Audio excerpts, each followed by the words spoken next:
My name is Mike Nash, and I'm a DJ producer.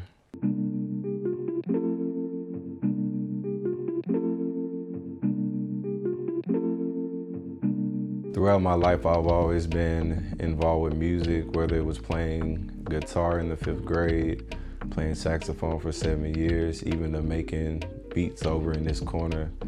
Right now, we're in my childhood home. I grew up with 2 loving parents, still married to this day. I also have a younger brother where growing up, we were always involved with music, man. My dad, he actually used to make beats on a chord keyboard and record it on his cassette tape. So at an early age, I was just influenced by music with him doing that, with him playing guitar.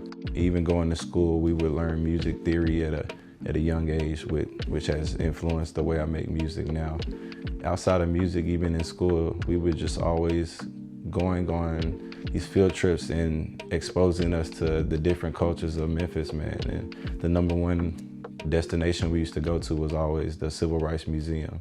We're at the National Civil Rights Museum, where I spent a good amount of my childhood learning about equality, abolishing racism, man, and just fighting for African Americans.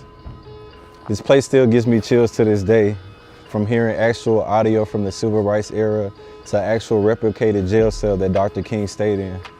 It's just something about the assassination of Dr. King in 1968. It really shaped the culture of the city and for Black people in America, you know. Even though it was such a pivotal part of the Civil Rights movement, it actually used to be like, you know, like a common meeting ground for people in the music industry. And actually Stax record employees used to be a gathering spot for them, you know.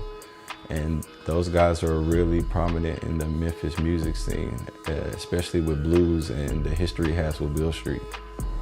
Right now we're on Beale Street, right in front of the New Daisy Theater. This is a prominent venue in the city of Memphis. I actually got to spin here once before. I opened for the Memphis legend, Playa Fly. Before this street is what it is today, it used to be a hotspot for Black-owned businesses, barbershops, and music halls. This street represents acts like Isaac Hayes and B.B. Kings that have influenced my sound with blues, jazz, and funk. Beale Street has influenced me in so many ways musically in my life, just with Memphis being a rhythm and blues city, and that was just one of the big hubs in the city for that sound and that culture. And it's really shaped my sound, the way I listen to music and hear music is really from a blues and jazz background. What's next for me? I just plan to break out in the music industry as a go-to producer. I feel like 2019 will be the year I get my major placement. You know, I'm speaking that into existence. The DJ stuff, I've been DJing a decade. It's pretty easy at this point, you know.